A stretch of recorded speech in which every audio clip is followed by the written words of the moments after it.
Tous politiques. En direct sur France Inter, avec les rédactions du journal Le Monde et de l'agence France Presse. Thomas Legrand. Bonsoir Jean-Luc Mélenchon, député européen, ancien candidat à la présidence de la République pour le Front de gauche. Bienvenue Monsieur Mélenchon dans Tous politiques. Nous allons parler de votre mouvement, de ce qu'il propose, de l'évolution des rapports de force à gauche. Ce sera dans quelques minutes avec Raphaël Besse-Desmoulières du journal Le Monde, puis de la politique étrangère, des affaires du monde sur lesquelles on ne vous interroge pas assez. Il y a votre tropisme sud-américain.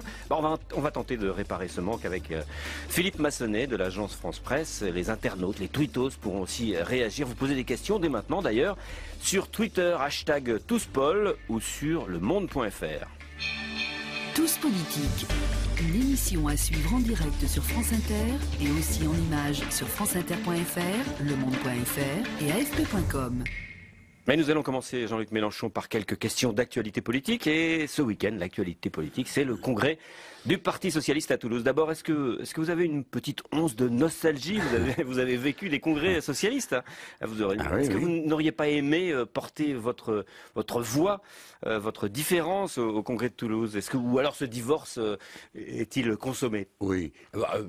Je me suis toujours intéressé, et je continuerai à m'intéresser au Congrès socialiste. J'ai passé 30 ans au Parti socialiste, on ne se désintéresse pas comme ça de ce qui vous a impliqué si longtemps. Mais je n'éprouve aucune nostalgie. Pour moi, c'est un astre mort, le Parti socialiste. Je connais plein de gens que j'ai vus à la tribune, que je connais comme d'éminentes personnalités, mais c'est un astre mort. C'est une grosse machine, morose, comme vous l'avez vu. Ils viennent de gagner une élection, les gens ne se déplacent même plus pour aller voter, les adhérents, ça ne les intéresse pas vraiment. Les textes, les contenus des textes ne sont pas vraiment confrontés. Et pourquoi? Parce que au fond, ce qui est mort, c'est la social-démocratie elle-même. Le projet social-démocrate s'est effondré, comme le communisme d'État s'est effondré en son temps, mais ça a fait moins de bruit, ça s'est moins vu.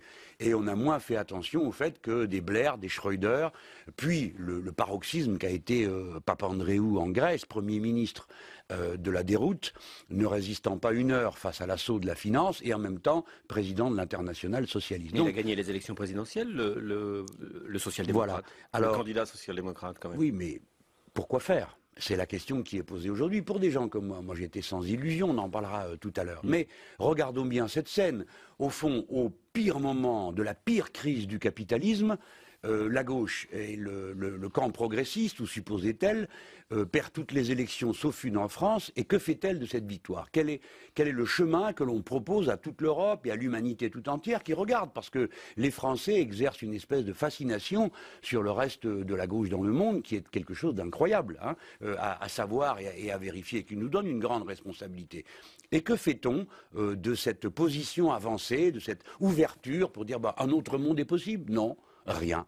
On fait du quasi-Papandréou en moins dur, on espère pour l'instant, en attendant des lendemains. On va faire des simagrées au patronat, qui bien sûr, lui, ne s'occupe pas d'idéologie, il a un tiroir-caisse à la place du cerveau et de la passion patriotique. Et donc, ce patronat se dit « Ah, mais ces gens ne savent pas ce qu'ils veulent, ils reculent, très bien, nous avançons ».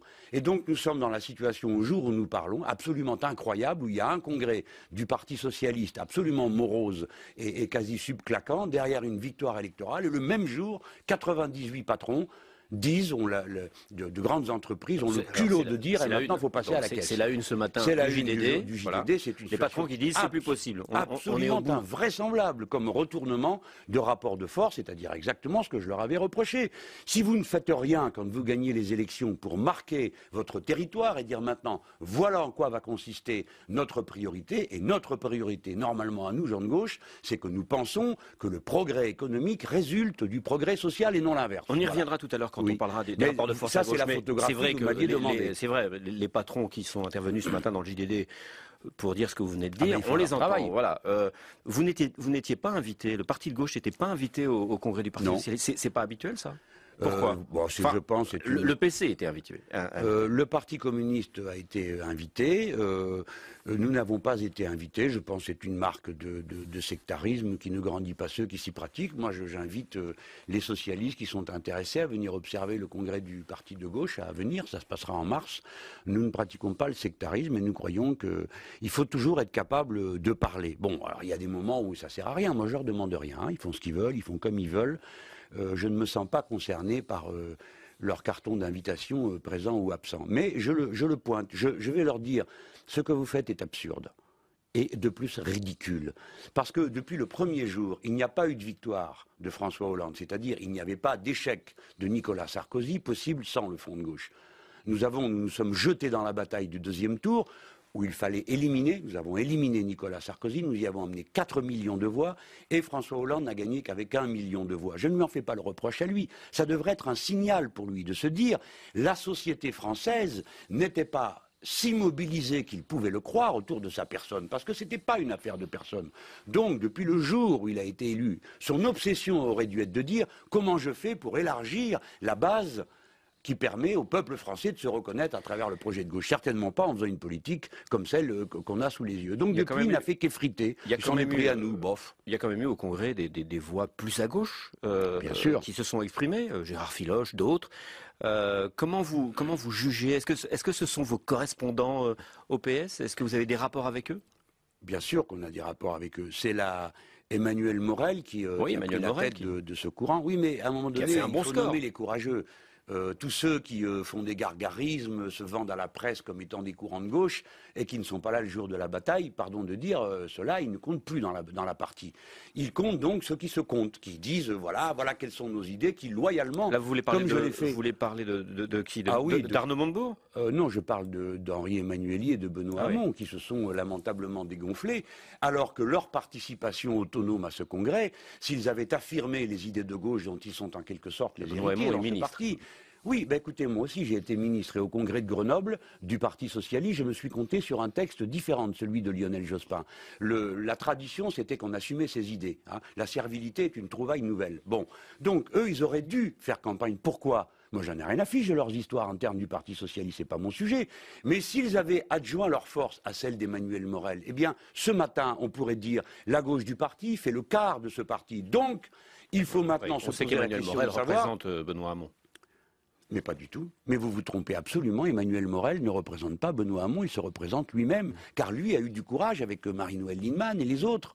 Hein, ils ont eu du courage, pas ceux qui sont cachés. Laissez-moi terminer sur l'idée essentielle. Je ne me cache pas du projet que je mène. Je crois que nous pouvons constituer une majorité de gauche alternative à partir du front de gauche, des éléments du Parti socialiste qui ont voté contre les traités européens, parce que c'est le cœur de la situation politique actuelle, et des Verts. Voilà, je le crois. Si les Hamon et Emmanuelli s'étaient mêlés du débat, s'ils avaient porté courageusement et fièrement leurs idées, eh bien aujourd'hui, il y aurait un poids à gauche dans le Parti socialiste qui ferait qu'il y aurait moins de sectarisme, plus d'ouverture du côté du front de gauche à écouter non pas nos personnes, mais nos idées, nos propositions. Est-ce que tous ces gens vont finir par comprendre à quel point le peuple français souffre, à quel point les travailleurs ont peur aujourd'hui? C'est avec ça qu'il faut finir. Je vous en prie, on n'a pas élu un gouvernement de gauche pour avoir aussi peur que sous un gouvernement de droite. C'est étonnant parce que vous ne dites pas ça de Arnaud Montebourg, qui pourtant, à la primaire, a réuni 19%, ou 17%, a fait un très bon score, et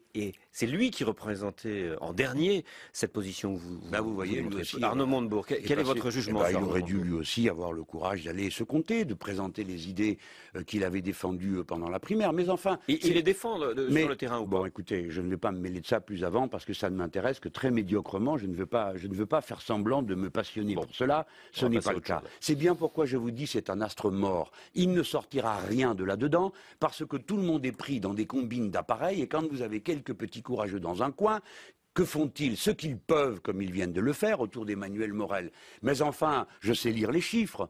le total des voix de la gauche du parti a été divisé par 4 en moins de 7 ans. C'est-à-dire que le déclin de la gauche du parti est irréversible.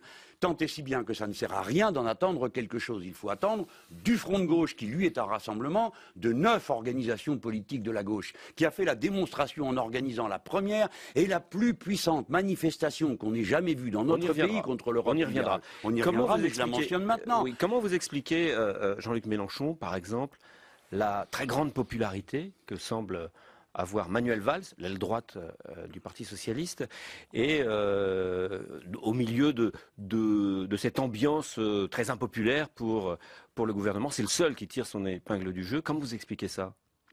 Bah, à vrai dire, d'abord, il faut, vous savez, les popularités, ça se vérifie dans les élections, hein.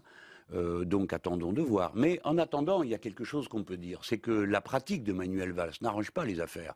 Parce que en donnant une caution, je vais mettre de gauche entre guillemets, parce que tout le monde comprend pourquoi je mets des guillemets, aux pires errances qui étaient autrefois et jusque-là celles de la droite, il aggrave la perception que les braves gens ont de la situation. Si même un homme de gauche trouve normal de briser des campements de Roms, qui posent en effet des problèmes aux riverains, mais s'il trouve ça normal d'éparpiller femmes et enfants, personnes âgées, aller voir un peu dans le métro parisien, vous verrez des familles entières grelottant de froid, et qui ne vivent que de la mendicité parce que nous sommes incapables d'apporter la moindre réponse. De combien de personnes parlons-nous dans ce pays? De 15 000.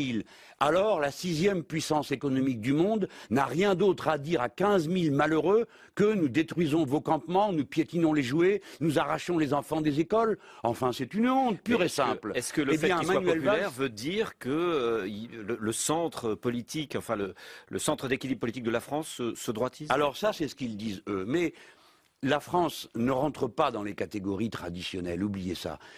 Les patrimoines électoraux de la gauche et de la droite. Nous avons une masse immense de gens qui ne savent comment régler les problèmes, des problèmes concrets. Si vous êtes le riverain d'un camp de Roms, votre souci est mais combien de temps va durer ce bazar?